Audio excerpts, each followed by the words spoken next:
end. Sounds good.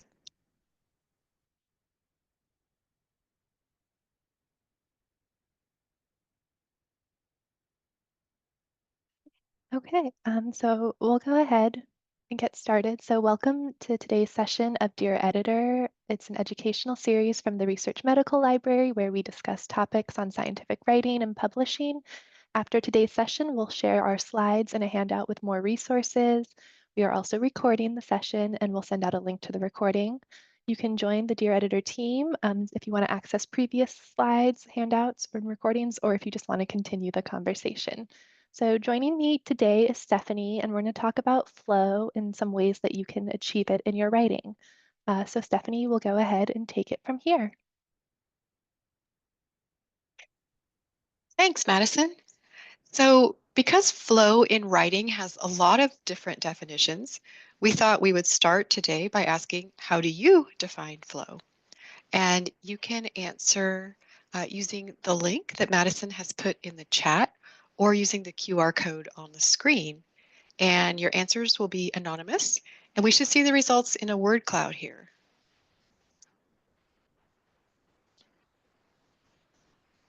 So how do you define flow in writing?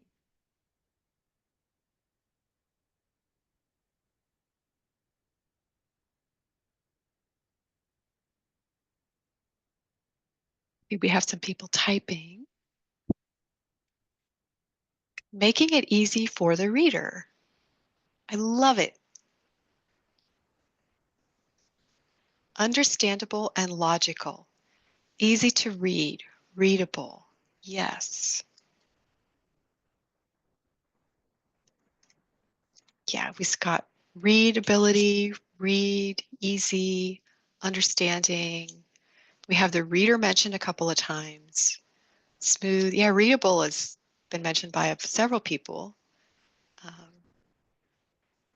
Awesome. Well, I think you guys probably saw a preview of today's session. Now let's look at the definition that we're going to use today. Next slide, please, Madison. Writing that flows is writing that allows the reader to proceed smoothly through the text without having to stop to try to understand. So we agree that flow is all about the reader's experience. Next slide.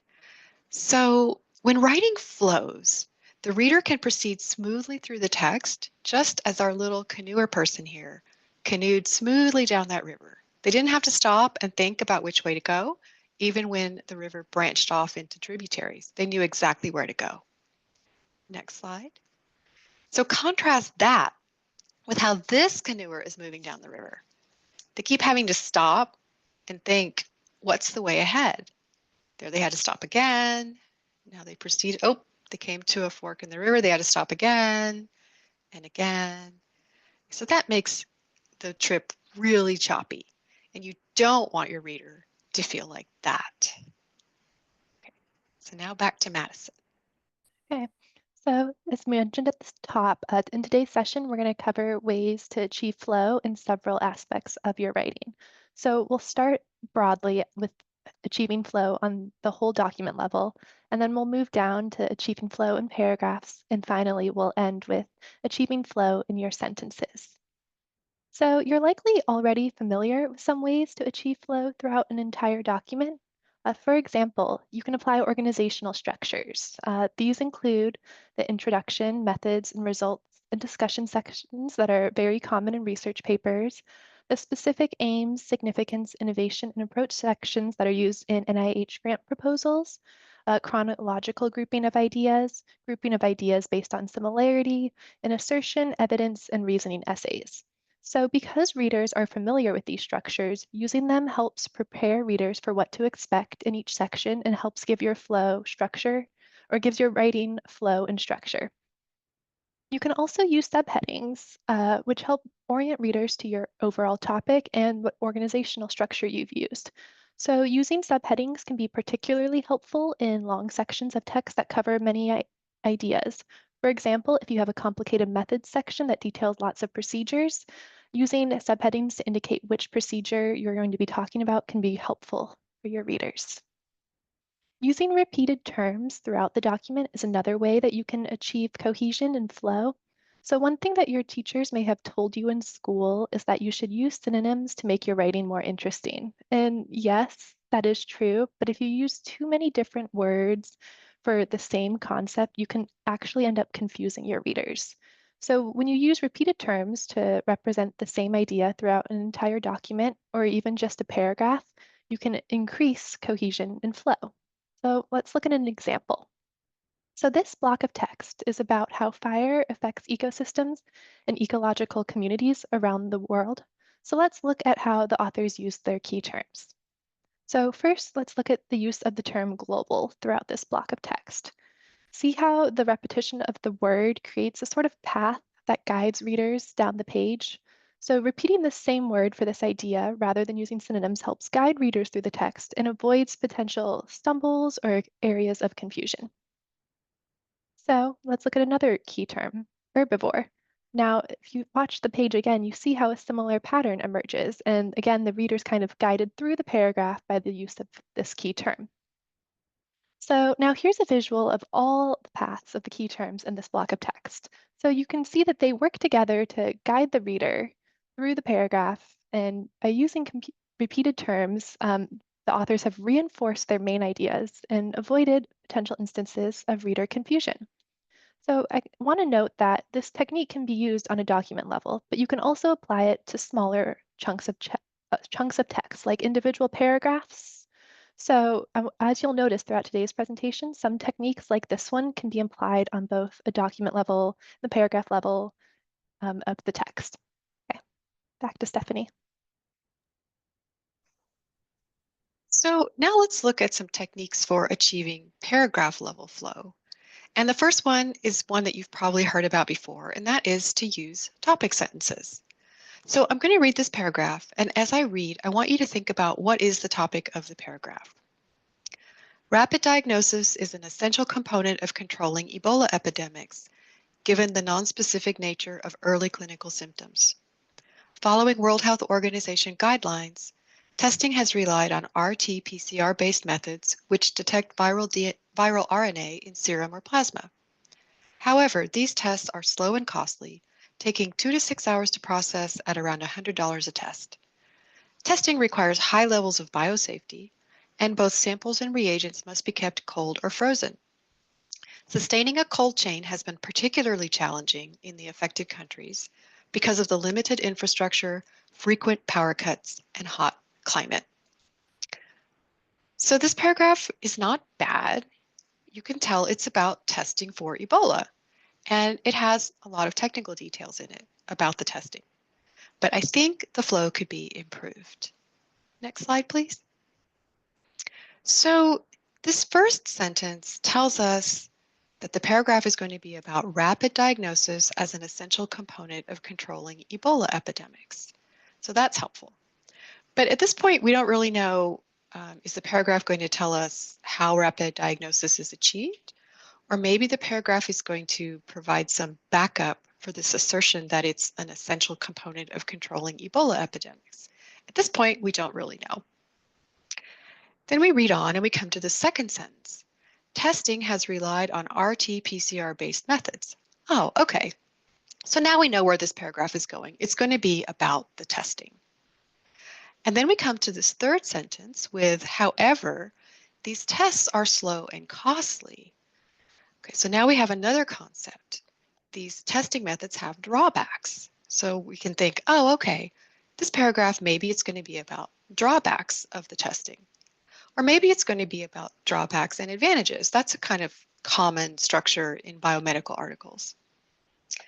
And then as we make our way through the rest of the paragraph, we can see that in fact, it's focusing on the challenges with RT-PCR-based testing. You have to keep the samples and reagents cold or frozen, and that's hard because of all these problems. It's expensive, it's costly. So, next slide, please. But wouldn't this paragraph be easier to understand if that concept that it's focusing on major challenges were presented right up front like this? So this is how the paragraph actually appeared. And I think it's much easier to understand because we have the main point right up front. The unprecedented scale of the 2014-15 West African Ebola epidemic has posed major challenges for delivering rapid diagnosis. So when you have that information right up front, in your mind you have the idea, oh, that's what this paragraph is about. So you're not spending any time trying to figure out what the paragraph is about. You know right from the beginning. Next slide, please. And before I go on, I want to just mention one last point about topic sentences.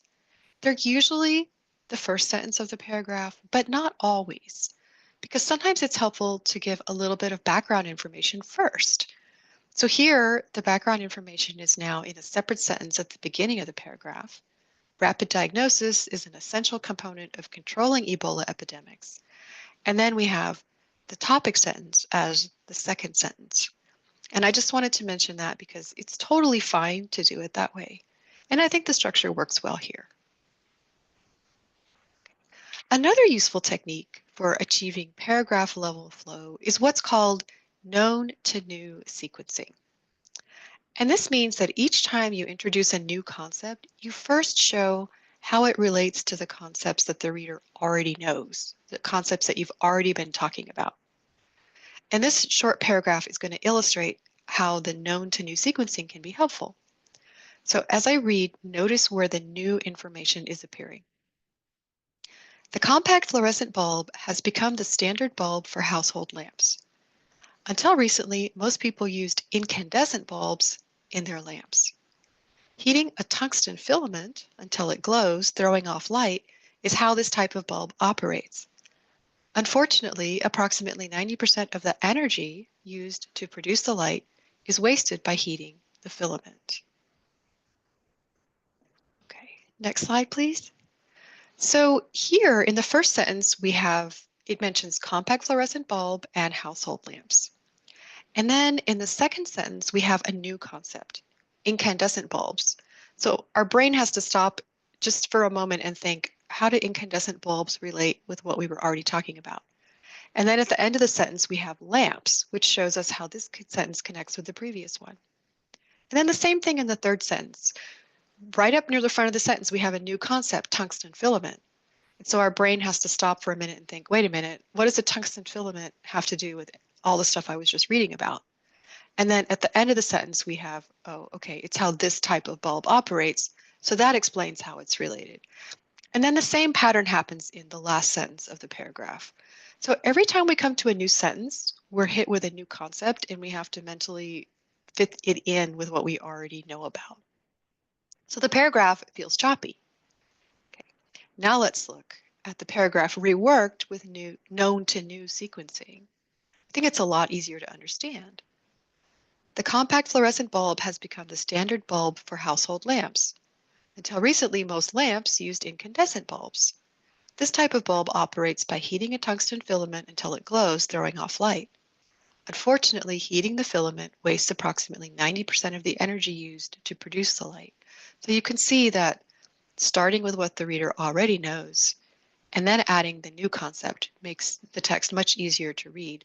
And just as Madison mentioned earlier that some of the techniques for document level flow also work on the paragraph level, this technique of known to new sequencing works on a paragraph level, but you can also use it as a guiding principle on a document level. Okay. So the final technique I'll share for paragraph level flow is to use transition words and phrases to show how the ideas in the paragraph relate to one another. Okay, so let's look at an example of how transition words can help.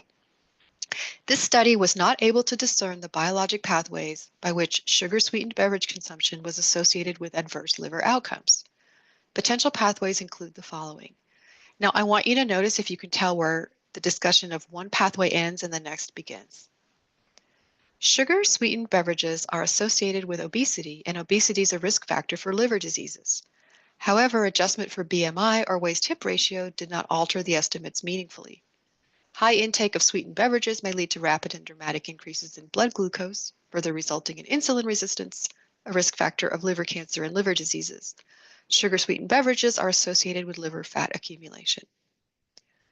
So unless you're like an expert in this area, you may have had a little bit of trouble figuring out where the separation was between one pathway and the next.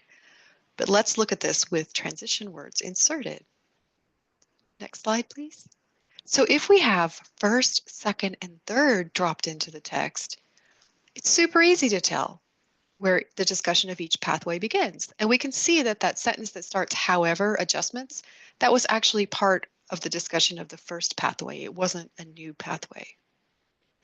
And I think using transition words to divide items in a list is a really common technique. And you'll also see words and phrases like moreover, in addition, furthermore, to separate items in a list in a paragraph. And I have just one more example. Uh, Chemotherapy is an essential component of multidisciplinary treatment for triple-negative breast cancer. Traditionally, chemotherapy was given in the adjuvant setting after breast surgery.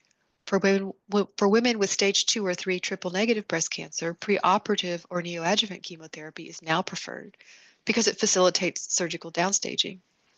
The extent of response to preoperative therapy can serve as an individualized prognostic marker to guide subsequent treatment. So that paragraph, it's short, it's not too hard to understand, but look how it's even easier to understand with some transition words dropped in. Next slide. So here, the second and third sentences of this paragraph were contrasting. The second sentence was saying adjuvant therapy used to be what we did, and the third sentence is saying now we're doing neoadjuvant or preoperative therapy. And we could figure that out as we were reading, but if you put however at the beginning of the third sentence, you let readers know right away, oh, this sentence is going to provide information that's in contrast. And so it's super easy to see the contrast because it's been signaled to you right up front. And moreover is doing something similar. It's telling you, hey, this sentence is going to add some additional information that's going to support an idea I was just talking about. And having that little flag up front is super helpful to the reader. Okay, now back to Madison. Okay, so now we're going to move to some ways that you can achieve flow on a sentence level. So I want to start with unclear antecedents and avoiding them because having unclear antecedents in your writing can cause readers to stumble and make your writing have poor flow. So let's look at an example. So this sentence reads, the school board put forth a motion to remove the school vending machines and a motion to move detention to the weekend instead of after school. This created backlash from students and parents. Now, I'm going to launch a poll and I'm going to want to ask you guys what you think this refers to. So go ahead and review the sentence and see what is the antecedent to this.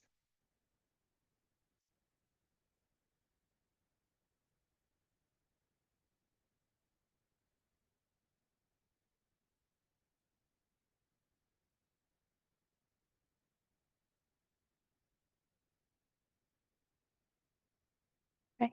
I can see the answers coming in. I'll just give you maybe another 30 seconds to go ahead and pick which option you think best describes the antecedent.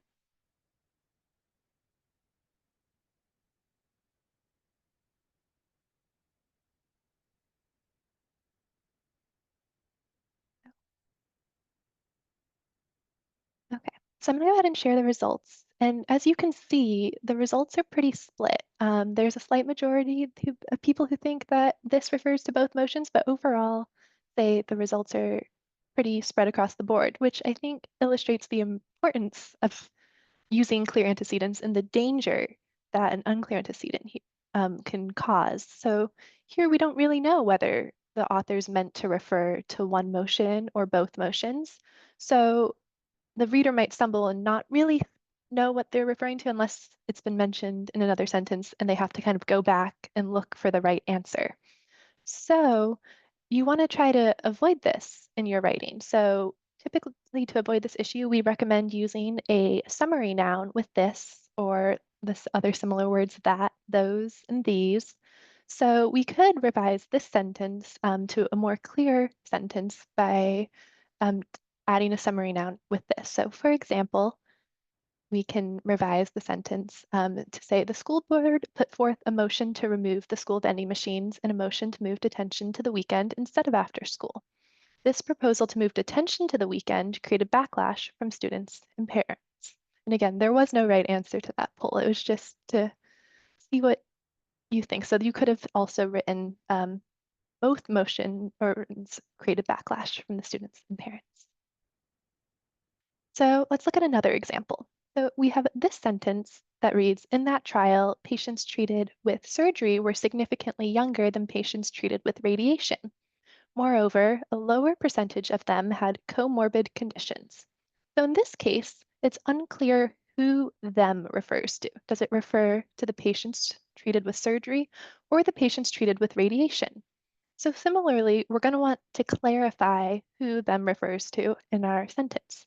So for example, we might revise the sentence to read, in that trial, patients treated with surgery were significantly younger than patients treated with radiation. Moreover, a lower percentage of patients treated with surgery had comorbid conditions. Okay, so on a similar note, it's important to make sure that any comparisons within a single sentence are clear. So, for example, the comparison in this sentence, younger patients had lower rates of metastatic disease recurrence, is unclear because there are two different comparators in this sentence, younger and lower. So we don't know if the authors are comparing younger and older patients, or maybe they're comparing non-metastatic and metastatic disease recurrences, or they could even be comparing something else. So, like with antecedents, it's important to explicitly state what you mean so that readers don't have to stop and ponder what you could be referring to. So, for cohesion and flow, we want to revise this sentence to include both parts of what is being compared. So, for example, we could add compared with older patients to the beginning of the sentence if we're making a comparison based on the age of our patients. Or we could add then rates of non-metastatic disease recurrence to the end of the sentence if the comparison is about disease recurrence. Now, it's also important in your sentences to place subjects and verbs close together to achieve flow. So here we have a long sentence that can be a little confusing. The sentence reads, student government's recent decision to increase the rental fee on spaces that student groups reserve in the union for regular meetings or special events, especially during high demand periods of the semester like homecoming week or the week of welcome, but not during low demand periods like midterm or finals week, elicited a response from several groups that were concerned about the potential impact of the change on their budgets. So in this really long example sentence, the subject is decision, and it's located 46 words away from the verb elicited. So as you might have noticed while I was reading, you might have been holding that subject in your mind, trying to wonder how it relates to the rest of the words in the sentence. So to make this flow better, we're going to want to move the subject and the verb closer together. One way to address this is to break this long sentence into two shorter sentences, and in each of these sentences place their respective subjects and verbs close together. So in this new first sentence, we'll have the subject student government paired with its verb decided, and then in our second sentence, we'll pair the subject, this decision, with a verb elicited. This way, readers don't have to wait as long for the verb to appear and then give context in the subject and then the overall meaning of the sentence. So hopefully they won't have to wait and pause and kind of stumble in their mind to figure out the meaning of the sentence. And finally, we want to emphasize that you should use parallel sentence or parallel structure in your lists and sentences to create flow. So parallel structure means that ideas are phrased in a consistent way. So first, let's look at an example of a sentence that does not use parallel structure.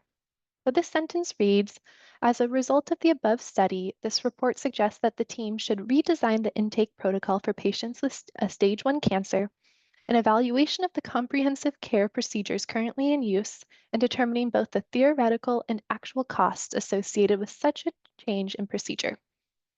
So see how the items in this list are a mix of verbs, nouns, and gerunds?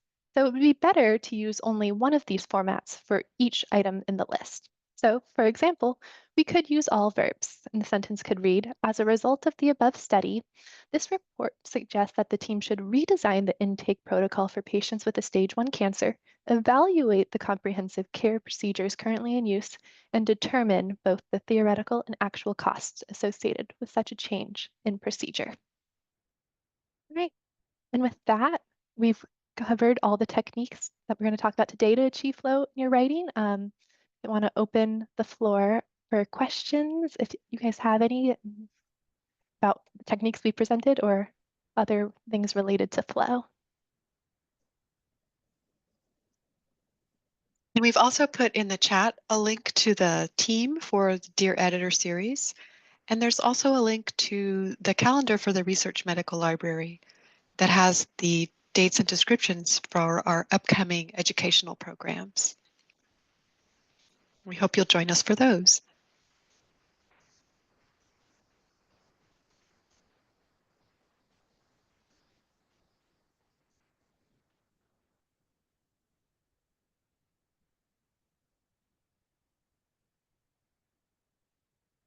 You're welcome.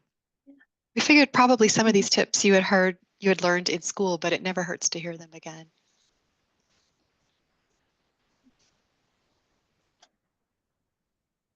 And hopefully at least one of the tips was new.